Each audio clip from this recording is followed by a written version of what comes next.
महाविकास आघाड़ी की आज भी मीटिंग है और कुछ 5 जो सीटें हैं मुंबई में, ये गलत इन्फॉर्मेशन है। आज भी महाविकास आघाड़ी की सीट शेयरिंग के बारे में बैठक है और मैं आपको बार बार कहता हूं, जो मीडिया में खबरें चल रही है कि मुंबई के बारे में 5 सीटें के बारे में 6 सीट, ऐसा कोई नहीं है। हर सीट पर हम चर्चा करते हैं और जो सीट जो पार्टी जीतेगी उनके साथ वो सीट जाती है। कोई सीट पर मतभेद नहीं। अगर कोई 1-2 सीट पर होता है तो हम वापस बैठेंगे। जो हमारे हाई कमांड है 3 पार्टी के, वो एक साथ बैठेंगे, लेकिन कोई मसला नहीं है, प्रॉब्लम नहीं है। सर, थर्ड फ्रंट जो तीसरा आघाड़ी की बात कहाँ है, क्या होता है वो तीसरा फ्रंट? ऐसे प्रयोग होते रहते हैं। जिसके पास सत्ता है वो लोग के तीसरे फ्रंट इनडायरेक्ट बनाते हैं। जो हमारी जैसी जो मजबूत महाविकास आघाड़ी है उनके वोट खाने के लिए ये third front, fourth front, second front वो बना लेते हैं। उसमें जो थर्ड फ्रंट के लोग आप देख ले, वो तो वोट कटिंग मशीन है सब। सर, बीजेपी के एक नेता का बयान आया कि अफजल खान और छत्रपति शिवाजी महाराज के बारे में उन्होंने कुछ कहा, स्टेटमेंट दिया। ये उसका ऊपर बीजेपी के ऊपर कोई स्टेटमेंट करने की जरूरत नहीं है, वो दंगे भड़काना चाहता है।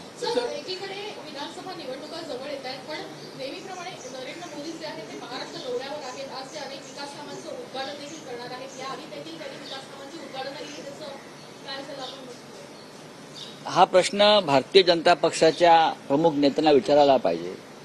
मोदी येतात, मोदी जातात, आपण नक्की कसलं उद्घाटन केलं आहे हेही त्यांना माहीत नसतं। महाराष्ट्राची परिस्थिती आहे, खरं म्हणजे या राज्याच्या संदर्भात भाजपने घेतलेल्या भूमिका ज्या आहे ते महाराष्ट्र डळमळीत झालेलं आहे, अस्थिर झालेलं आहे, औद्योगिकदृष्ट्या कमजोर झालेलं आहे। याचं सर्वस्वी कारण नरेंद्र मोदी येतात आणि फिती कापून जातात। उद्योगाचं काय? आजही एक मोठा उद्योग गुजरातला गेलाय। विरोधी पक्षनेते विजय वडेट्टीवार यांनी जी माहिती दिली आहे ती गंभीर आहे। नरेंद्र मोदींनी इथे उद्घाटन करण्यापेक्षा महाराष्ट्रातला उद्योग जो बाहेर नेत आहे तो महाराष्ट्रात थांबवण्यासाठी काही करता येईल का, त्या संदर्भात निर्णय घ्या। नरेंद्र मोदी जम्मू काश्मीरला गेले आणि त्यांनी काल घोषणा केली पूर्ण राज्याचा दर्जा देणार। का द्यावा लागला? कारण तिकडल्या जनतेच्या भावना, संताप। मग पूर्ण राज्याचा दर्जा आपण काढलात का?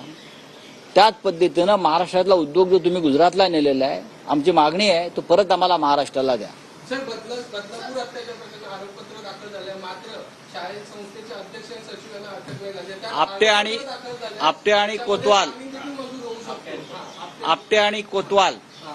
हे आपटे आणि कोतवाल ह्यांना एकनाथ शिंदेचं संरक्षण आहे। मी तुम्हाला आत्ता सांगतो, कारण या संस्था त्यांचे चिरंजीव जे खासदार आहेत त्यांच्या मतदारसंघात आहेत आणि आपटे आणि कोतवालांचे संबंध हे मुख्यमंत्र्यांच्या चिरंजीवाशी अत्यंत घनिष्ठ आहेत। त्याच्यामुळे या बलात्कार प्रकरणामध्ये मुख्यमंत्री शिंदे यांची भूमिका अत्यंत संशयास्पद आहे। आपटे आणि कोतवालला वाचवायचं काम हे एकनाथ शिंदे यांनी केलेलं आहे।